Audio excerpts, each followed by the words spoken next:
Hello, once again, and welcome to this panel, this conference on green finance and the energy transition in India. I'm Madhur Singh, the India editor at EcoBusiness, and I'd like to invite Megan C., Director of Partnerships and Head of Events and Engagement at EcoBusiness, to set the ball rolling. Over to you, Megan. Good afternoon to our distinguished guests, and a very warm welcome to our event, Unlocking Capital for Sustainability India, Green Finance and the Energy Transition, Navigating the Sustainability Landscape in India.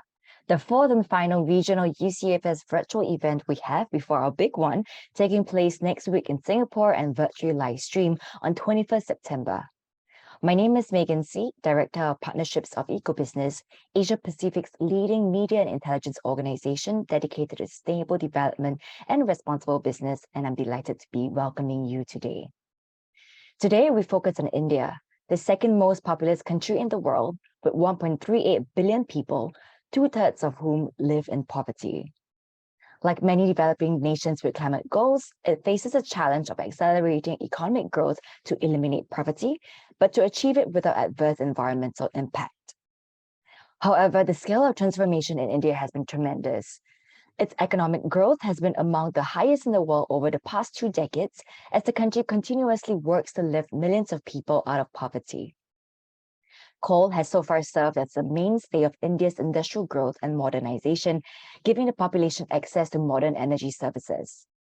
This also includes adding new electricity connections for 50 million citizens each year over the past decade. With that, energy security has become a key priority for India, especially with its committed net zero 2070 target.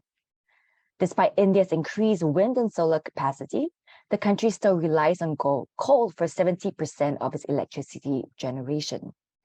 This heavy coal reliance, together with pressing near-term challenges, such as a sharp increase in commodity prices, which has made energy less affordable, and a lack of reliable electricity supply for many consumers, points to the need for more public and private sector initiatives to lead the way to net zero. How can the country balance climate action with its urgent development needs? What else needs to change to tackle India's sustainable development challenges and to attract finance for its energy transition? In today's session, we seek to find answers to these important questions, and this is why we are proud to be hosting this landmark conversation, Unlocking Capital for Sustainability India today, as part of our ongoing efforts to cover important sustainable finance topics in India and across the region. Without further ado, I will hand over the time to my colleague Madhur Singh, editor of EcoBusiness India, to introduce our speakers and take you through the conversation. Madhur, over to you. Thank you, Megan. I'm delighted to be here and to once again welcome all our panelists and to everyone who's joined to listen in to what I promise is going to be a really interesting and informative discussion. This session is going to be recorded and posted on YouTube, so it's on the record. And we'll be taking questions at the end, so please keep your papers and pens ready. Now, as we know, India's energy transition challenge is huge, though there has been a flurry of investment, policy, and regulatory signals, as well as a net zero target announcement for the year 2070. We also know that India's top 1,000 listed companies are required to furnish a sustainability report. India is also the only country to mandate that large businesses with revenues of more than 10 billion rupees must invest 2% of their net profits in social impact or CSR initiatives. So clearly, India has traveled a fair distance, but the road ahead is long and winding. What else needs to change to spur finance and investment for this energy transition? Let's hear from our panelists today, who bring together expertise from a range of sectors, including finance, business, technology, research, and civil society. I'm happy to introduce Gagan Sidhu, who is director at the CEEW Center for Energy Finance, which deploys and develops financial solutions for the energy transition. Welcome, Gagan. Also with us today is Vishal Pandya, co-founder at RE Connect Energy, which provides technology-based solutions for the electricity grid and for renewable energy management. Hi, Vishal. Hi, Madhur. Hi, Gagan. Wonderful to connect here. Likewise. Also with us today is Shailesh Vikram Singh, who is founder of Massive Mobility, which is building an EV charging ecosystem in India, who is also an angel investor with Climate Angels, which invests in startups solving pollution and waste issues. Hi, Shailesh. Hi. Hi. Great to be here. Very nice to have you here too. Shortly joining us will be Dimgong Rongmei, Executive Director at RNDA Manipur, which is a respected civil society organization in northern India, and which has recently been deploying clean energy solutions and also spreading awareness about the carbon market and carbon credits among indigenous and tribal peoples. So thank you all of you for joining us today. Gagan, would you like to start by telling us about your work and your center? And I'd request you to make a presentation to lay the ground for this discussion. Sure. Thanks, Madhur. And, very good afternoon to my fellow panelists, as well as to all the folks who logged in today to what I hope is going to be an interesting, informative discussion for everybody. So just to give a little bit of background about myself and the organization that I represent, as Madhur said, I work at the Council on Energy, Environment and Water, CEW, and I head its Center for Energy Finance. Now, CW is a not-for-profit independent policy research institution, or a think tank, if you will. And as a think tank, we sort of occupy, I'd say, a unique position, which is sitting somewhere in between the policymakers, the public, and the private sector, and connecting the dots between all these different very important stakeholders, and doing the kind of things which perhaps these different stakeholders are not set out to do by virtue of their own DNAs. So without much further ado, let me sort of share with the audience some thoughts on the energy transition and sustainability, and particularly the topic of mobilizing finance for that.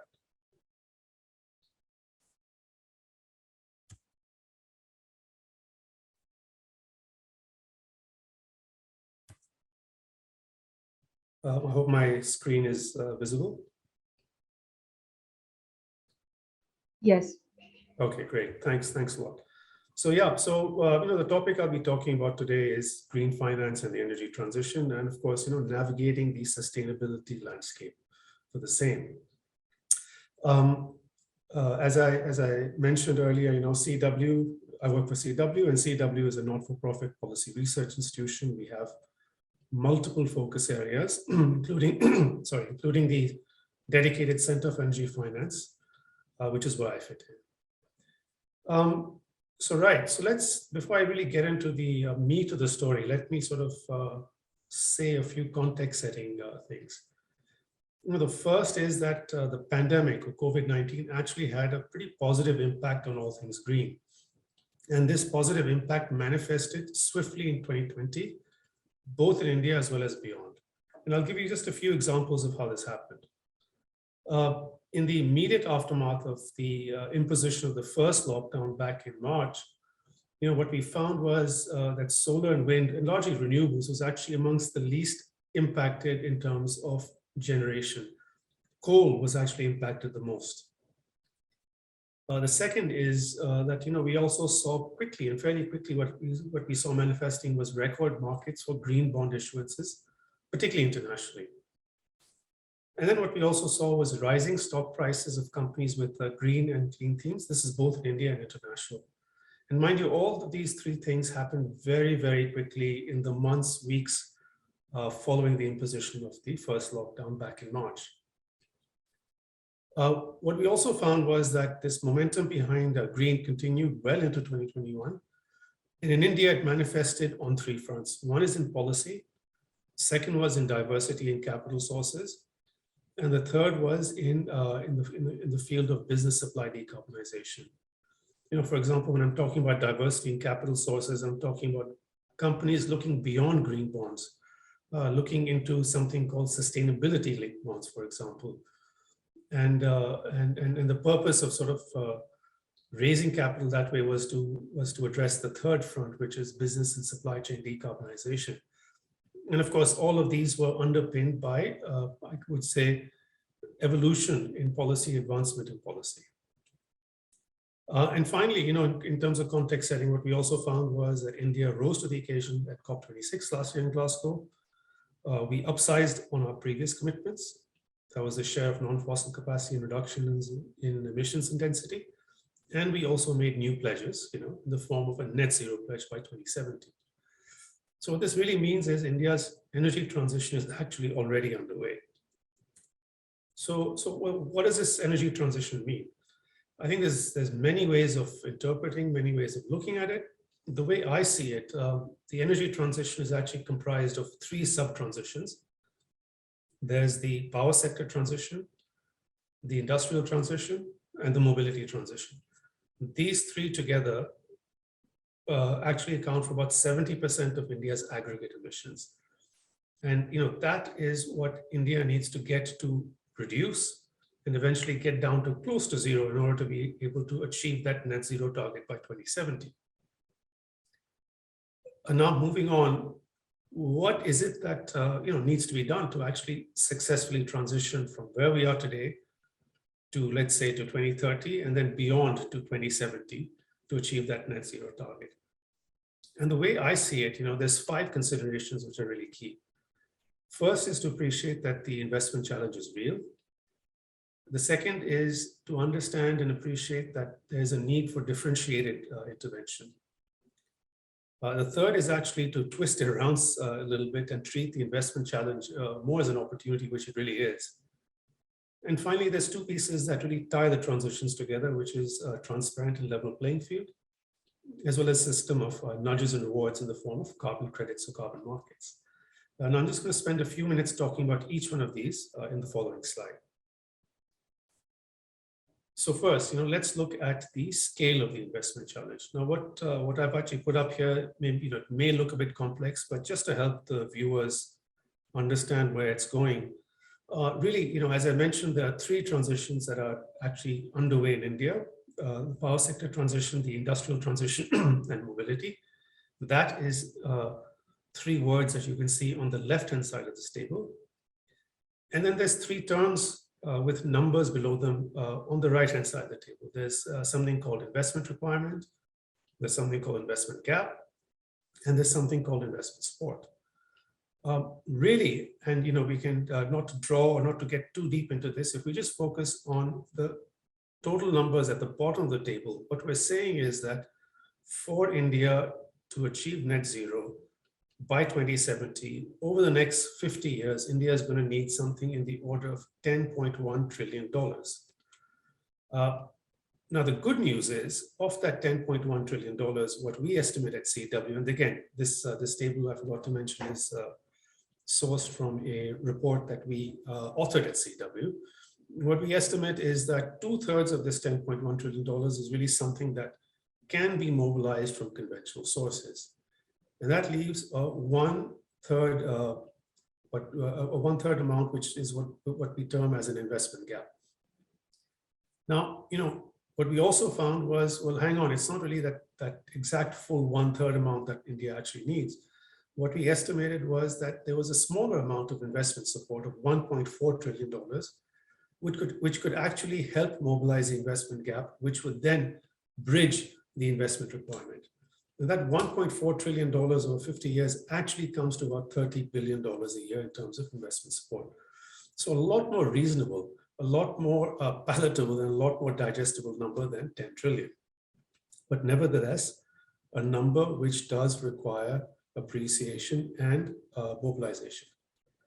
The second thing that I want to touch upon is that, the need for differentiated intervention. As I said in the earlier slide, or the first slide, there are actually 3 transitions that are unfolding in parallel in India.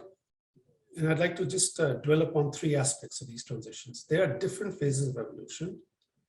They represent different kinds of businesses and with different kinds of activities within each sub-transition. Manufacturing, EPC is engineering, procurement, and construction, and development.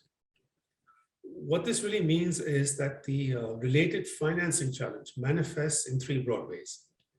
In some cases, it's not flowing. So what do you need to do? You need to get it to flow in the first place. In some cases, it's flowing, but it's too expensive. Well, what do you need to do there? You need to make it cheaper. In some cases, actually, it's flowing and it's actually pretty reasonably priced. But the problem is that the known sources are not sufficient to meet the scale of the emissions. Then what do you do? What do you need to do in that case? You actually need to open up untapped sources. just given a small example of what is an untapped source of capital for one part of the power sector transition, which is the domestic debt capital markets. This is actually a solution that we are working to develop at CW. So after you sort of understood that the scale of the challenge is big, after you've understood that, after you sort of understood that that you actually need to have a different kind of intervention for different kind of things, you also need to start looking at it in a slightly more positive sense, in the sense that treat the challenge as an opportunity. I'll quickly just run through this slide. We've had record amounts of capital raised by Indian developers in the overseas markets. On the flip side, in the budget, several months ago, there was an announcement on the government's plan on issuing sovereign green bonds. And recent reports indicate that the maiden green bond issuance is actually just over the horizon. The budget also mentioned development of GIFT City, home of India's international exchange. But the way I see it, India's immense requirement for green finance can be turned into an advantage by developing a homegrown but international-facing capital market, which could actually establish India as a gateway for emerging economies of Asia and Africa looking to raise capital for their own transitions. So fourth and five were actually points that I said earlier on were things that were necessary to tie the transitions together. And the first of those last two is actually a transparent and level playing field. As investors increasingly pour capital into green, clean, and climate-related and sustainability-related themes, they're going to demand greater transparency and accountability. At the outset, we heard how the 1,000 largest companies by market capitalization in India will have to mandatorily publish business responsibility and sustainability reports, BRSRs, with effect from this upcoming financial year end. For example, these BRSR formats are quite extensive, but on the one hand, from an emissions perspective, scope 1 and 2 emissions are mandatory. Scope 3 emission disclosures are voluntary, which puts those companies in something called a leadership track. Now, I, for one, will be closely watching to see which of those 1,000 companies voluntarily go out there and put themselves under the spotlight by declaring and disclosing more than they need to do. On top of that, there's been moves by SEBI on other fronts as well. I think what's really important to complement these measures is a classification system or taxonomy, which allows all stakeholders to uniformly determine green, climate, or sustainability linked attributes. And finally, I think the fifth consideration is really a system of rewards and nudges. So rewarding the overachievers and nudging those that don't make the cut. To a certain extent, renewable energy certificates already exist in India. Also, e-certs exist as well, but RECs are probably a bigger market, and they allow buyers to purchase what, in effect, are, I would say, zero carbon attributes of renewable energy. Again, but we've seen that RECs themselves suffer from some sort of drawbacks, while on the one hand, significant volumes or values of RECs have been traded in 10 years. There's a lot of escape clauses that exist that allow the obligated entities to sort of sidestep their obligations. But what's really interesting and what's really promising is that the Bureau of Energy Efficiency last year released a white paper which envisaged a three-phased approach to the actual establishment of the carbon market in India. And I think that really will go a long way in putting into motion that last and fifth consideration. So just before I end, I just want to go back to the earlier slide and just repeat, 5 big considerations that really are required to successfully transition. Appreciate that the investment challenge is real. The need for differentiated interventions. So 3 different transitions, 3 different kinds of businesses with different kinds of activities underneath it. Treating the challenge as an opportunity. A transparent and level playing field, and a system of nudges and rewards to actually reward the guys who are achieving or overachieving, and nudge the folks who have some way yet to go.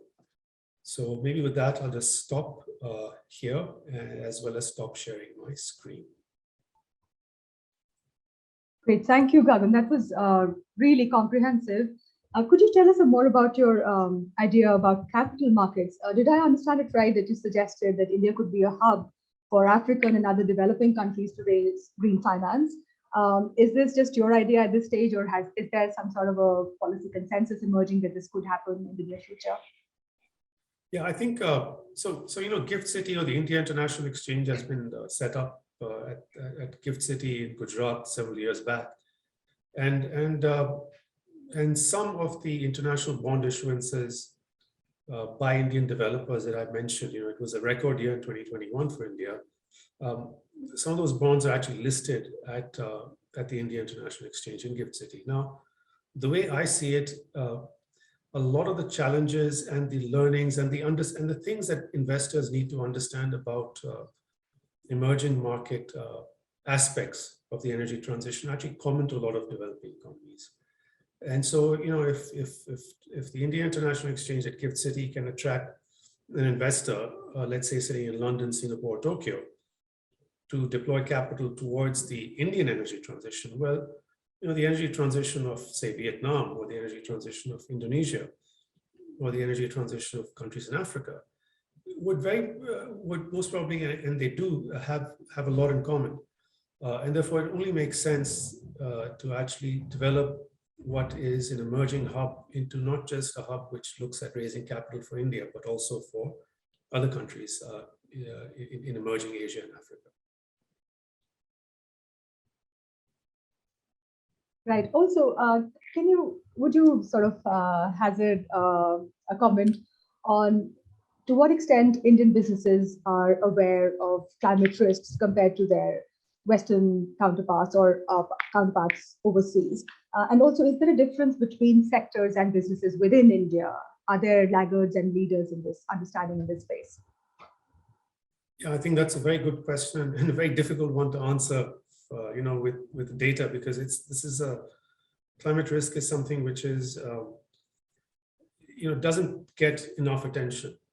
I think the way to answer that is that it's certainly true on the one hand that corporates globally and I would say perhaps even in India are getting increasingly aware of the climate risk of the risk that climate change poses.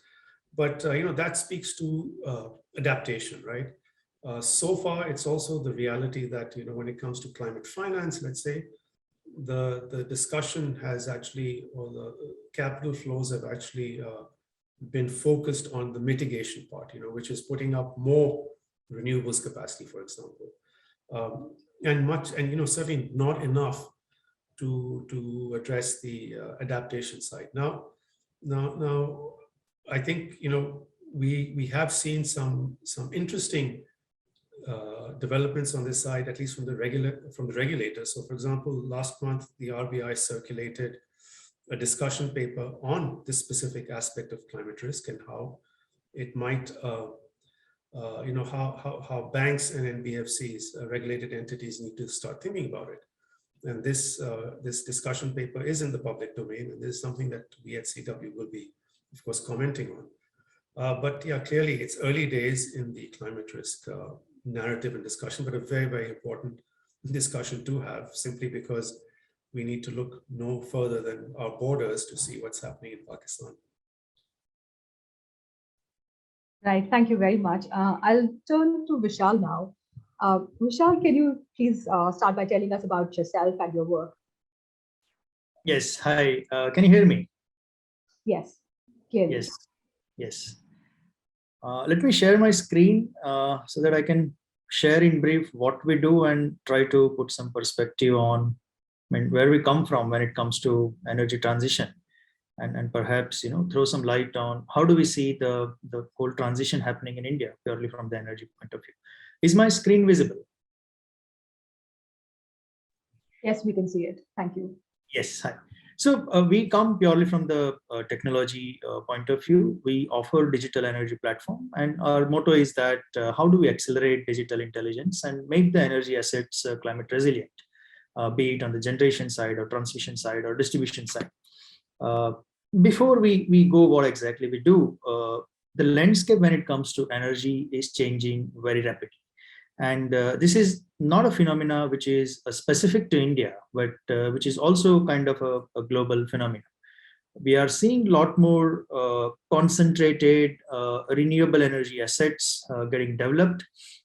This is kind of specific to India, where ultra mega power plants are coming up, a few gigawatt scale wind and solar projects or wind and solar hybrid projects coming up. We have a very ambitious target of setting up 450 gigawatt of renewable energy by 2030. Similarly, the transmission is now getting augmented because renewables are not available all the time, whether you talk about wind or you talk about solar. So you also have to make sure that when the wind blows and sun shines, your transmission is available to transfer energy produced from one corner of the country, like India, which is very vast in nature, to other corner of the country where the demand could be.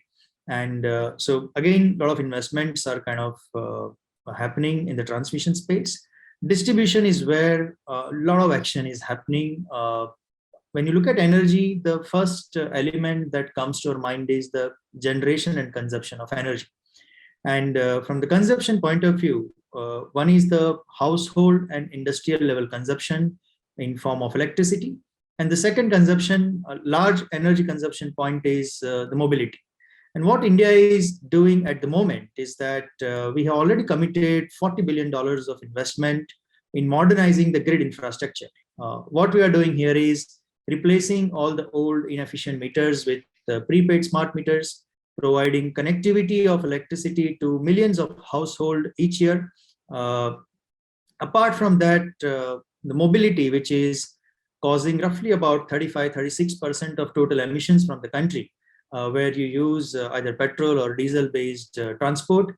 There again, we have a significant outlay in terms of deploying electric buses, electric vehicles, whether it is two-wheelers or three-wheelers, personalized electric vehicles. One of notable development, if you see in the mobility space, India is now working on to kind of aggregate demand for 50,000 electric buses, which will be deployed all over the country. So if you see the overall landscape, how are we planning transition? Of course, today we are still heavily dependent on coal. About 60-65% of energy contribution comes from coal, but we have a very forward-looking roadmap when it comes to greening the whole energy ecosystem, be it electricity or it is mobility. Now coming to the part, what role we play, we offer a host of digital solutions in this ecosystem where these assets are kind of connected. A lot of real-time decisions are required to be made, like handling variability associated with renewables, modernizing the grid infrastructure, which of course involves a lot of digital softwares to kind of connect these components, automate variety of process, like demand supply forecasting and balancing, predictive maintenance for certain asset class, extracting flexibility from, say, consumers, and offer a lot of automation and control tools to electric utilities. Our work revolves largely around data. The data sets that we use to enable a lot of use cases, they start from satellite, weather satellite data, the low Earth orbit, high resolution satellite data. We use these data to kind of identify certain assets which could be at risk, either by, say, growth of vegetation or some encroachment or by extreme weather events. We predict renewables, we predict electric demand, consumer behaviors if you have smart meter data, enable utilities to optimize the power procurement. And when it comes to the sensing part of the data, we also have a small IoT stack which can connect variety of energy assets, which can start relaying real-time data. So our work largely revolves around making good use of data coming from variety of sources and enabling a smart asset management. The platform, we call it Grid Connect, which works extensively on AI, IoT, remote sensing. Weather is one of the inbuilt component. And we automate a lot of decision-making process for our clients, be it renewable asset owners or transmission companies or distribution companies. These are some of the use cases which are specific to each sub ecosystem, so I'll not dwell more upon it. Some of the notable work that we have done in the country is when it comes to renewables, we work with close to 22,000 megawatts of asset owners in the country. We aggregate the demand, we do predictive analytics for these assets and automate the dispatch to the grid. On the transmission side, addressing the variability of renewables, automating dispatch, creating kind of a digital infra for the electric grid. We have been providing the software tools to the transmission system operators.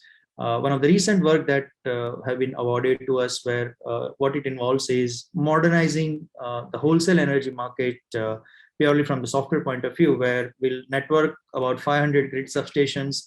The state's grid size is about 14,000 megawatts, where we'll be automating the entire flow of wholesale energy market participation.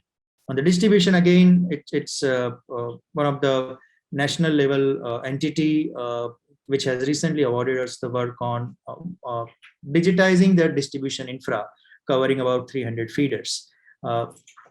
Overall, I mean, what we do here is sense, predict, and automate when it comes to the energy landscape. I'll go back to the conclusion slide. If there are questions, would be happy to answer. Otherwise, we can go on to the Q&A session. Right, thanks, Vishal. Can I ask you to talk some more about the forward-looking roadmap that you mentioned?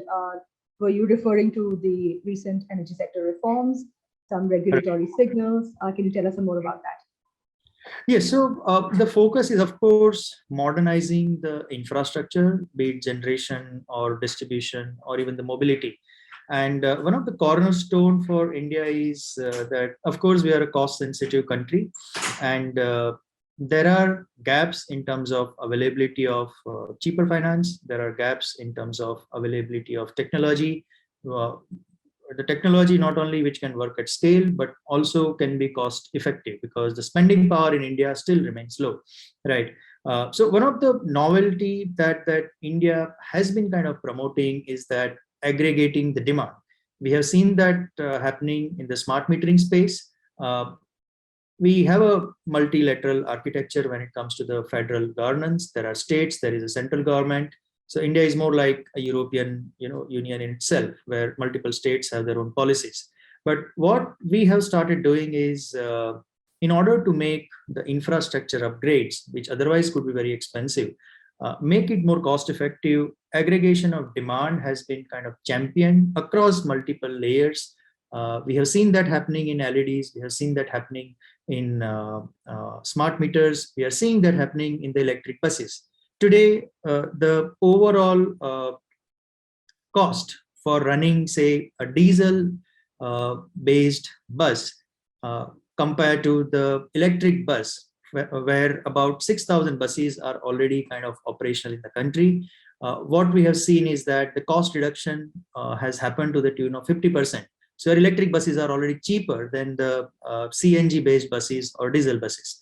Same thing has happened in the smart metering space, where the cost of smart meters have become pretty much equivalent to the cost of earlier age conventional meters. And this is one of the area where India is kind of leveraging its strength when it comes to the volume and trying to extract maximum price benefit that you can take out from the ecosystem, and simultaneously set up an example for the world to kind of follow. Right. I'm curious to know, are there any India-specific innovations that you can tell us about? And is there enough support for businesses to scale such solutions? So when it comes to support, if you are kind of focusing on the central sector schemes, India does offer volume, be it a software innovation or hardware innovation, right? And you need to be kind of a very broad based when it comes to deploying the technology, right? We have seen so many foreign companies coming here, deploying even pilots which can be larger than some of the countries in itself, and trying to offer innovative solution. So India is open for innovative solutions, and it's kind of agnostic to where innovation comes from.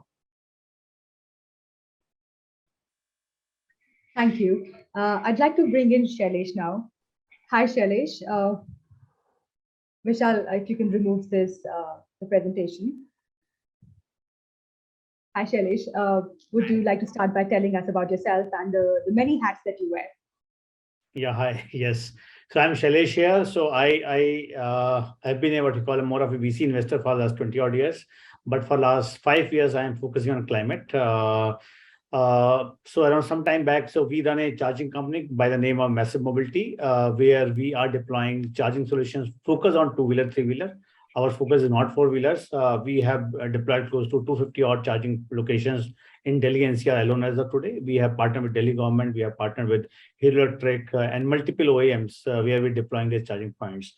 Apart from this, I am also founder of a fund called Climate Angel Fund, which is a Indian regulated early stage investment fund, investing into very early stage companies or startups which are solving for climate change. Whenever we discuss about the climate financing, right, there are very, very big numbers being thrown off, and generally we talk of the debt.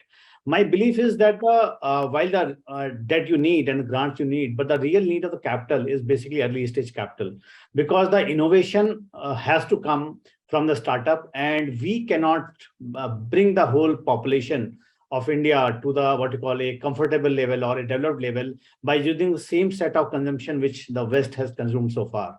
To give an example, like China has built infrastructure which is far better than what any of the Western world has built, but it has done at almost 30 to 40% cheaper cost than what the West world has done. Same way, if what we are looking at it, look at air conditioning. Today, just 4% of India needs uses air conditioning.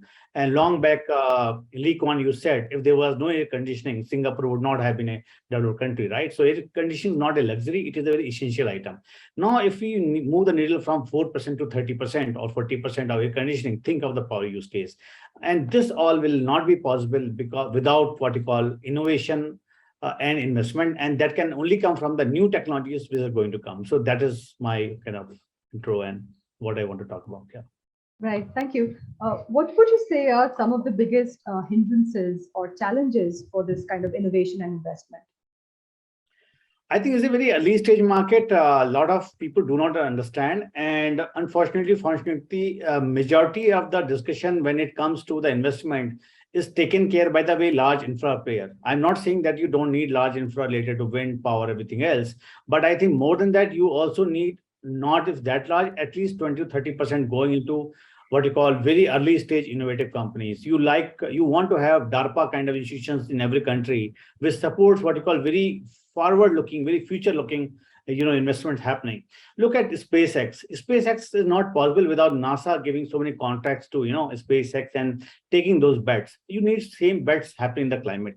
And we are seeing that, like said, Climate Angel Fund, we have done around 8 investments so far, and each of the companies is something which is game changer. Look at lead recycling globally. It is one of the most polluting industry, energy-wise, pollution-wise, air pollution-wise. And this technology is building a new tech which will change the way the whole thing operates. And if it succeeds, I say if it succeeds, and I think already have done a lot of process, a lot of POC had come from, I think this can change the way the whole world process led. And I think this kind of innovation, you need not one, you need hundreds of them.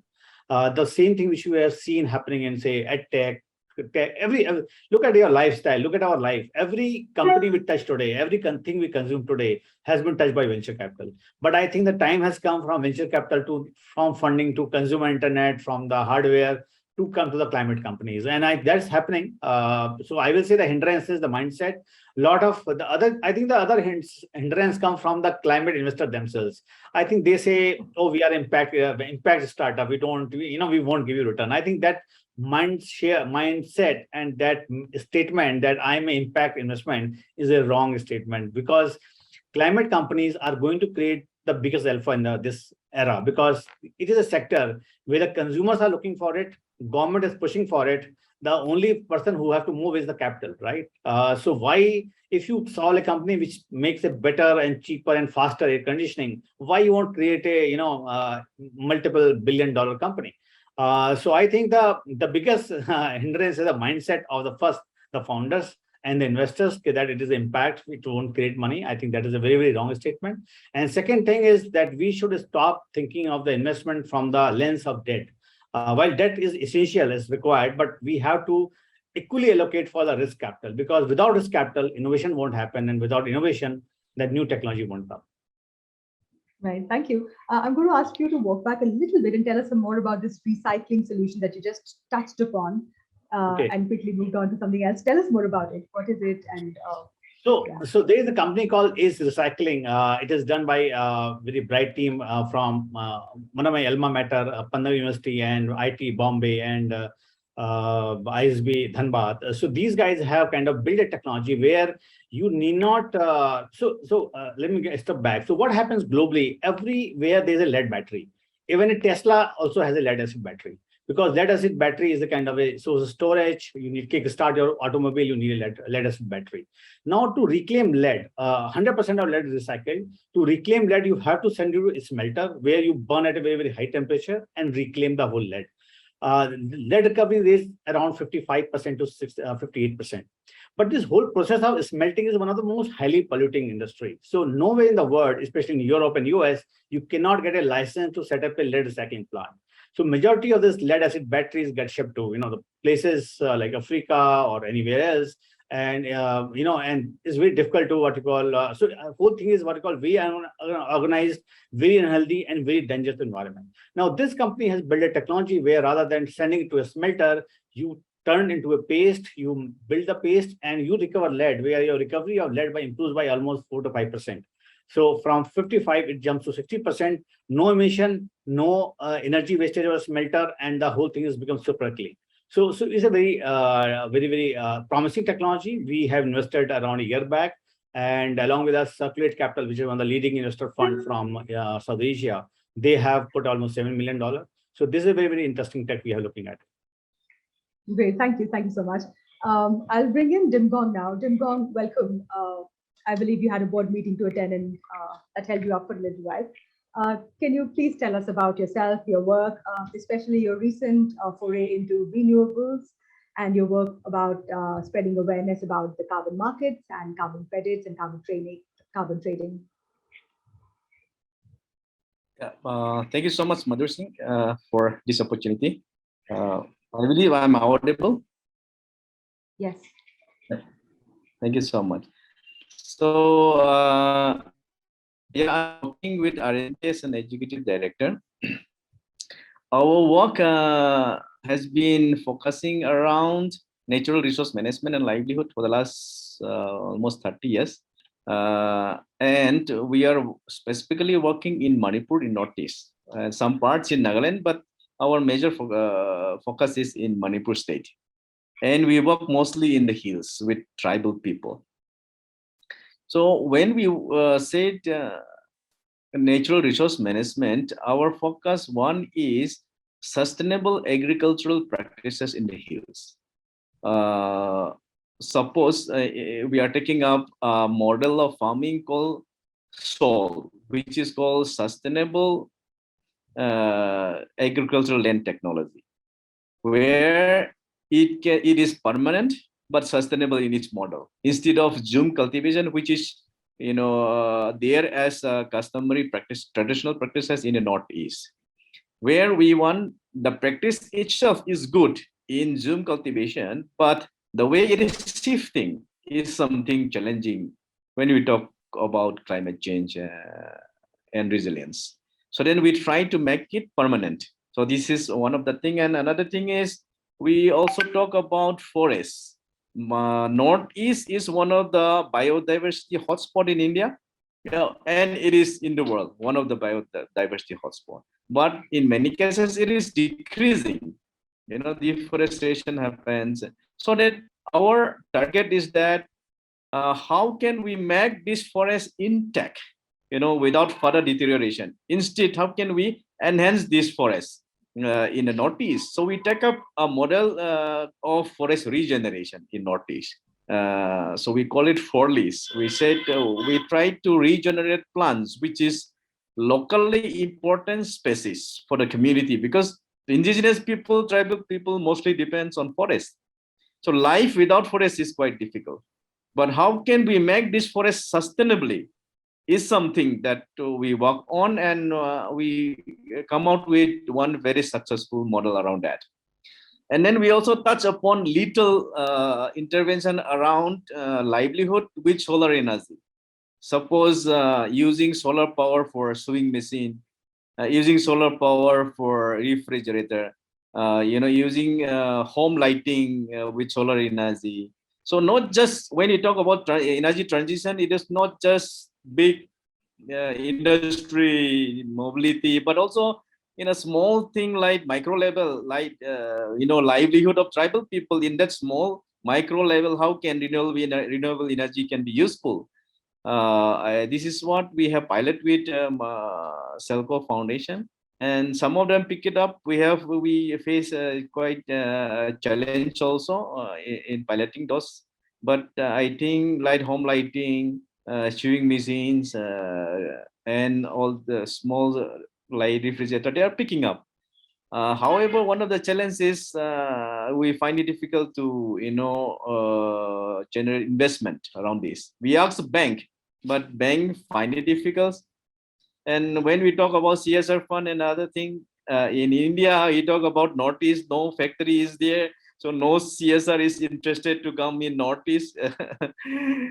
So we are facing, quite a good challenges around investment there.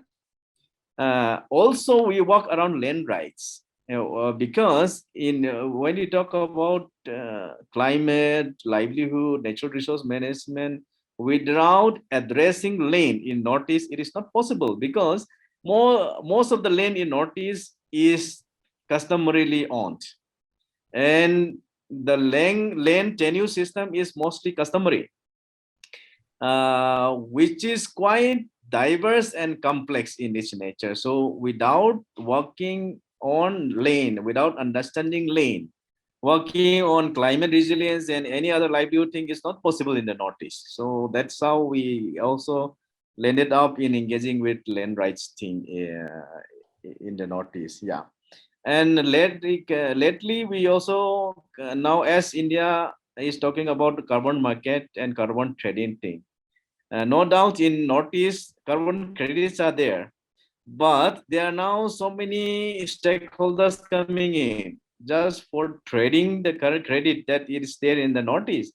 But without proper awareness of the challenges around carbon market, if we allow the carbon trading happens, then there will be huge negative impact for the community in Northeast. So our idea is to give them awareness, capacity building around carbon market, and also do some kind of assessment and research, so that community in the Northeast can take informed decision. Either they trade the credit of carbon, or they offer alternative fundings where we talk about climate finance, green finance. That can build in, regenerate more forests, or support more sustainable agriculture, and so on. I think these are some of the things that I would like to say. Right, thank you. That's fascinating. I'm curious to know, is your work mostly about, at this stage, about spreading awareness? Is there a lot of organic demand for clean energy solutions among the communities where you work, or is it more a question of spreading awareness at this stage?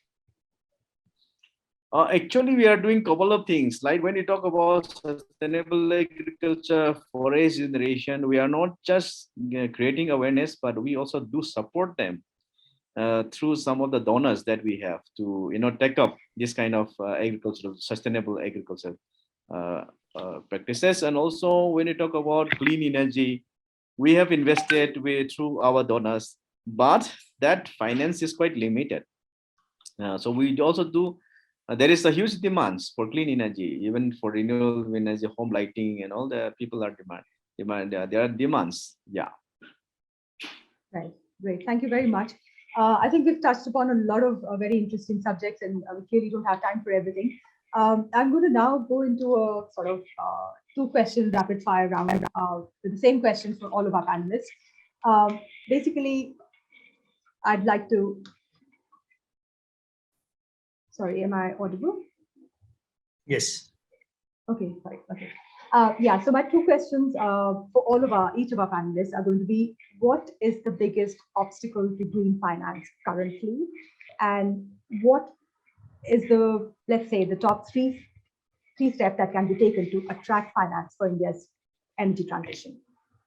The biggest challenge and the top three steps that could be taken. Let's start with Gagan. Sure, thanks, Madhur. I was afraid you were going to start with me, but but yeah, I mean, this is a very relevant question. So, in terms of the biggest challenge, I think I already touched upon it in my slides, is that the energy transition is not uniform. And I also liked what Shailesh was saying, that there is a focus too much on debt.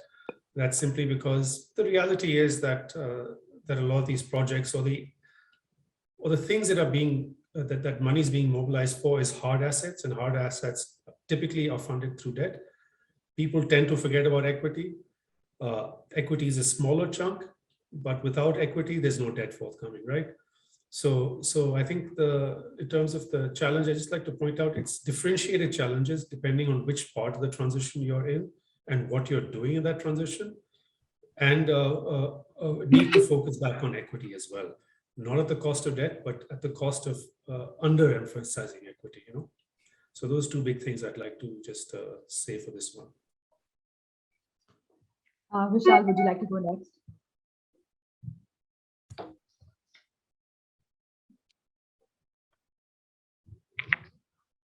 Vishal, would you like to go next? Sorry, is there a problem with the audio? I think it's frozen. Right. Shailesh, would you like to please?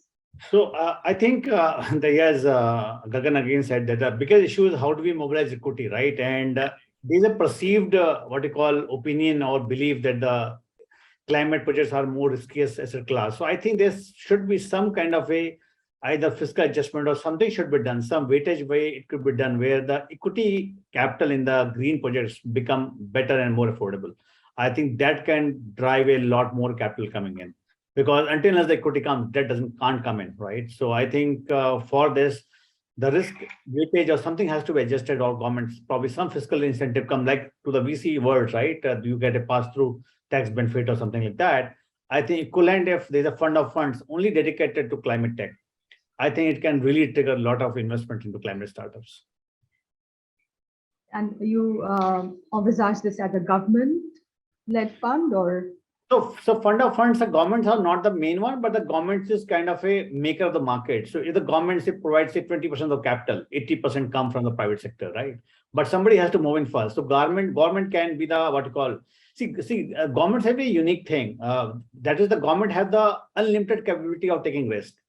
But at the same time, government are the worst executioner of the projects, right? Unfortunately, government always want to execute a project and never want to take risk, right? It's the reverse. So government should take the risk and execution should be done by the private players, right? So I think if the government just take a 10 or 15% of a risk capital, become the first provider of the guarantee or whatever, I think a lot of capital can be unleashed from that. And I'm not asking for 100%. I'm just saying 5-10%. So 10% of the government, risk, you say, I will take the first risk. And I think a lot of capital will open up. Very interesting. Vishal, I think you're back. Yes. Did you get the question? I'm asking two questions. Yes, I did get the question, but I lost the internet for a few seconds. So I'm not a finance expert, but what I have seen is that when we look at energy transition, you end up dealing with large utilities, government utilities in a country like India. Like, for example, distribution side reforms. You need to upgrade the distribution infrastructure. You cannot really rely on the host utility to finance such projects. So there comes public-private partnership. Finance is available, provided there is sanctity in some of the structural things, like the sanctity of contracts. Who is your counterparty? The counterparty guarantee risk. Same is happening in the electric mobility, where the state transport utilities, STUs if you call them, the auctions are there. There are people who can run those, transport fleet, can finance. Hello, am I audible? Yes, we can hear you, but the video is frozen. Yeah, let me just switch off the video. I think internet is a bit patchy here. Yeah, so I was saying that the finance is available, but some of the structural elements like who is your counterparty? Does the counterparty carry adequate financial stability? And are we going to look at long-term contract stability? Because when the government changes, a lot of things change, right? And that is one of the concern that every investor would have. So I would say that instead of lack of capital, when these structural reforms are kind of institutionalized at a national level, at a state level, where the contract is honored throughout the tenure of the contract, which may be 5 years, 10 years, or 20 years.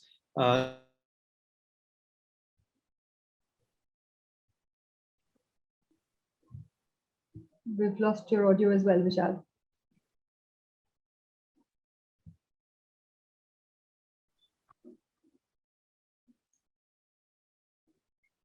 Okay, I think we'll move on while Vishal fetches up again. Dimgong, would you like to answer this question? And I'd also like to ask you how you think private finance could be sort of made to be interested in investing at the sort of last mile that you address.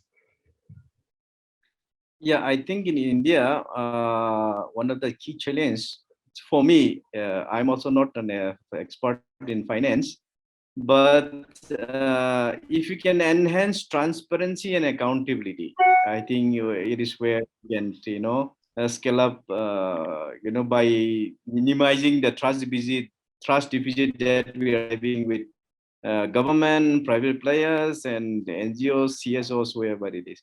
And the second part, to which I do not know exactly, but if suppose I'm talking about Northeast context, some kind of more documentation, some kind of more assessment, and more information coming in from the context from the region, so that could connect with private players and plan out together how to go about it. I think that is just. Thank you. Shailesh, I'm going to ask you, what are some of the most interesting or lucrative sectors to invest in within this larger clean energy transition ecosystem in India currently?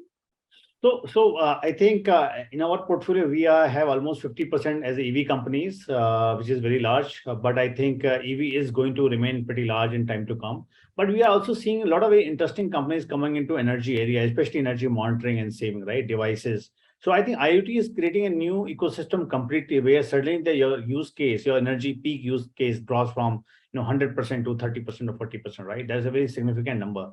And we are seeing a lot of startups there. So IoT has triggered a whole lot of area, and we are seeing what you call equivalent stuff here. The thing which I really like about is nuclear energy, which is the least talked about in India. It's really off radar.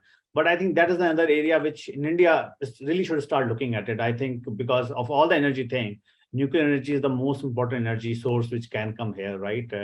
And can really be a game changer. Because in any country, to become real powerful, or to bring every citizen to a particular level of what you call lifestyle, the energy is the most important part. If you drop that, everything goes down. So I think nuclear is something which we are really missing out. But yes, so EV, yes, and IoT, everything else. Interesting. Wasn't a nuclear power plant just inaugurated sometime in the last few weeks? What about Maybe I need to check it. Yes, I think a new nuclear power plant has just been inaugurated actually. Yes. So I think in the new, so present government is really pushing a lot. I think we see around hundreds of them coming in. See, the one thing very interesting coming is the new generation. I think it's fourth or fifth generation of nuclear plant which is coming on energy, right? And I think probably in our lifetime or in next 10 years, we might see nuclear plant which can be set up in a 1 acre plant or be less than 100 megawatt, right? And I think that if that happens, probably a lot of countries will leapfrog in the everything. So that is really exciting, and I hope private sector also gets in there, and we are looking at it like the way satellite is moving on. We look at the nuclear also. Right, interesting. I believe Vishal is back. Vishal, are you here? Yes, can you hear me? Yes, we can hear you. So sorry, I'm attending this from a hotel in Delhi, and for some reason network is really patchy. So yes, would you like to complete what you were saying?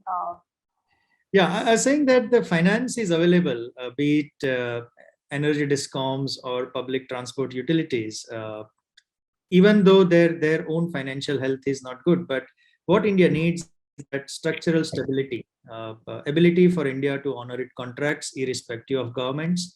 Also, see that the adequate statutory support is provided in executing those contracts. Like, if someone wants to come and operate the fleet of electric vehicles or electric buses, or someone wants to modernize the grid infrastructure, where you are financing the entire project. I mean, so the political and contract risk is larger, and perhaps that is something, if you can solve, there is evidence of finance that can be made available. Right, thank you. Gagan, I'm going to ask you to talk some more about carbon credits. India's sort of legacy with carbon trading has not been great. There has been a lot of controversies. Where do things stand currently in terms of policy, in terms of market sentiment? Sure, sure. So I think, to sort of step back and address this whole carbon credit story, there's two broad reasons why carbon credits or carbon market exists. One is to sort of to channel finance to projects which, without the financing availed through carbon credits, would not get off the ground in the first place. So financing from, let's say, folks who have the capital to folks who need the capital to bridge the gap to get the projects up and running. So that speaks to additionality. The other reason why, and these are typically cross-border flows, so flows from, let's say, developed economies, stakeholders there, to project activities in developing economies. The other reason why carbon credits exist is what I alluded to in my presentation, which is a system of nudges and rewards, which is often captured in something called a cap and trade system, where a certain industry grouping has emissions caps, and then players within that industry then sort of buy or sell credits depending on if they've met, exceeded, or shortfall. And yeah, so I think with that background, there's examples of both, right? So the Clean Development Mechanism is an example of the first, Article 6. RECs and e-certs are an example of the second, and on the second, as I said, at least on the REC side, they're not trivial. $1.3 billion over 10 years is not a trivial amount which has traded hands. And that's $1.3 billion with obligated entities shirking or dodging, a lot of their obligations. So it could have been a lot more. I think that all. Sorry, can I'll just interrupt here to, for the benefit of our global listeners. RECs are renewable energy certificates, credits that companies that fulfill their renewable obligations are able to sell to those that fail to. Yeah, renewable energy certificates that obligated entities can buy to meet their renewable purchase obligations. Obligated entities in India, by and large, are discoms. So the onus on purchasing a certain amount of renewable power, the current trajectory is about 20%, is on the discom, not on the end consumer of power under the REC mechanism. So fair volume, fair amount has been traded. So I think things like the RECs, the REC trading mechanism offers a blueprint in some cases of what to do and what not to do as well. Both things, clearly what not to do is you can't have a carbon credit trading mechanism with enough escape clauses for the folks who are mandated to meet those obligations, much like what discoms have. Discoms have enough escape clauses. So you need to have it and enforce it.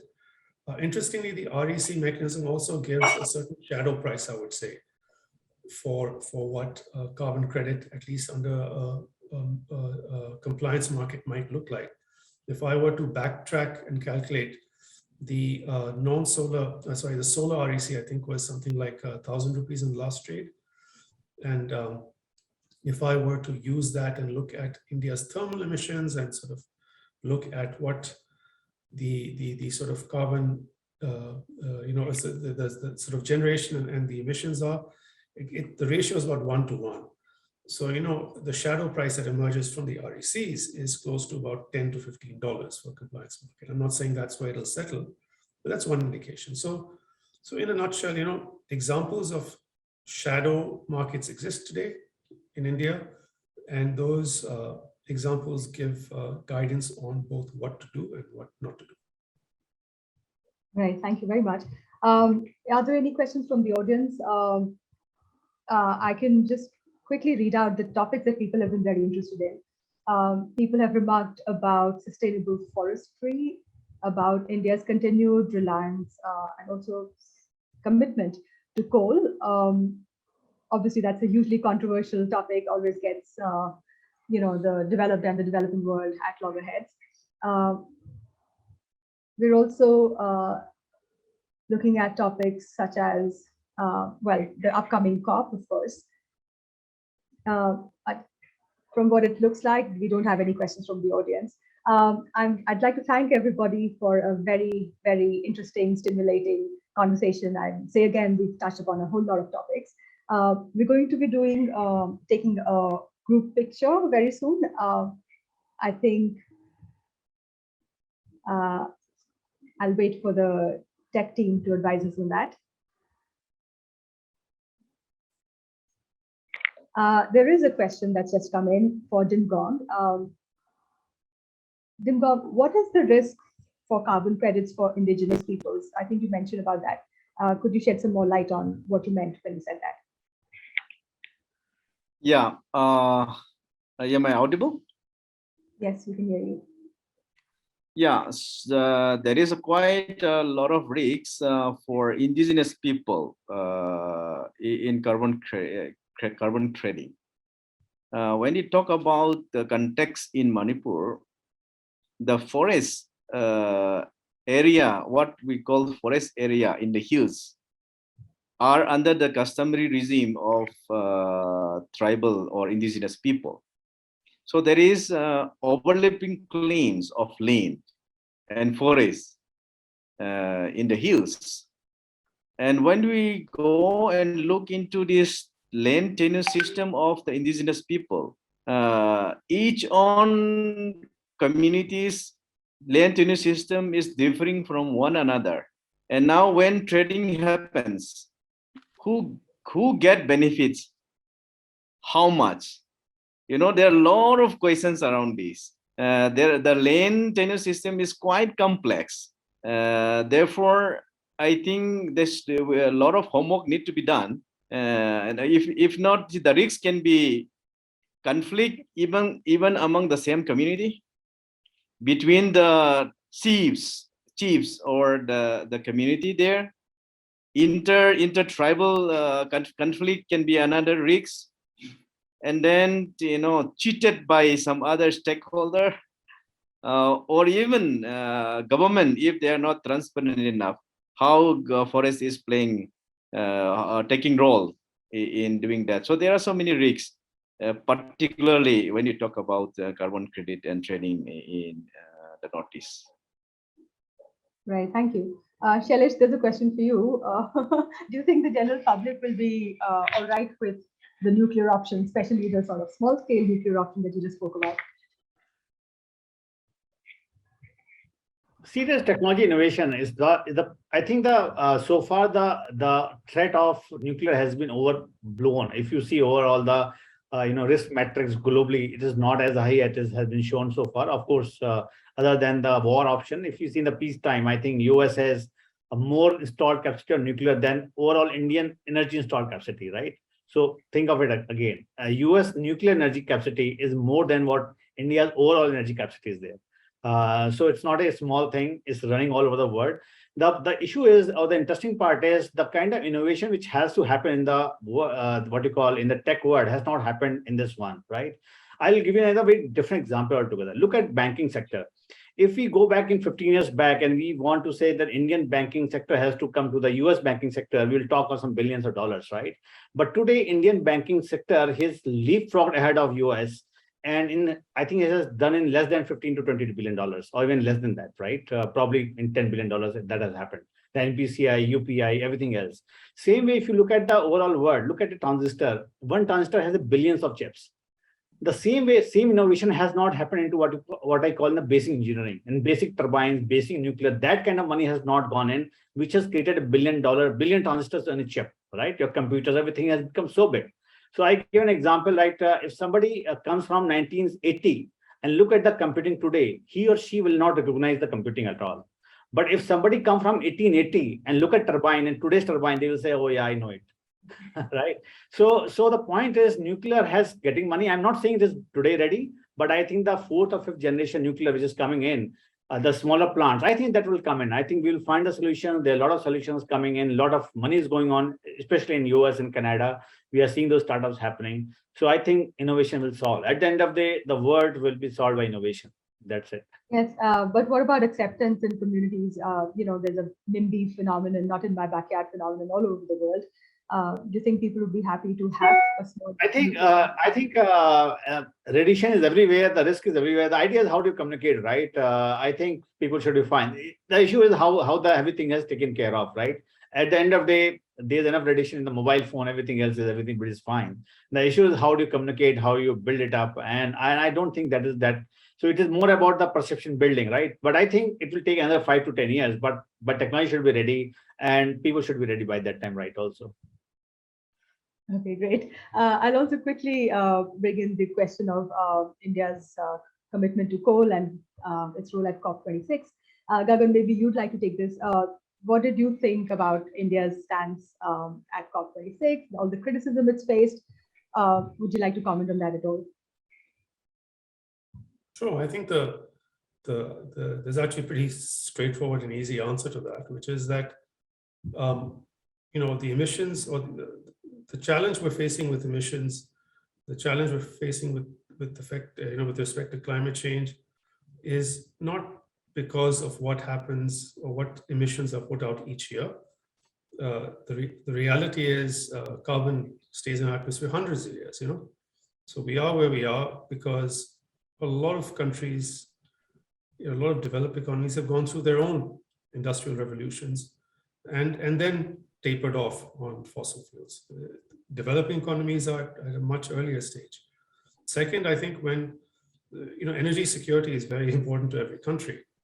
And third, when you have solar already, renewables already cheaper than coal, why would India drag its feet on in a calibrated way, phasing down on coal, which is already committed to do, right?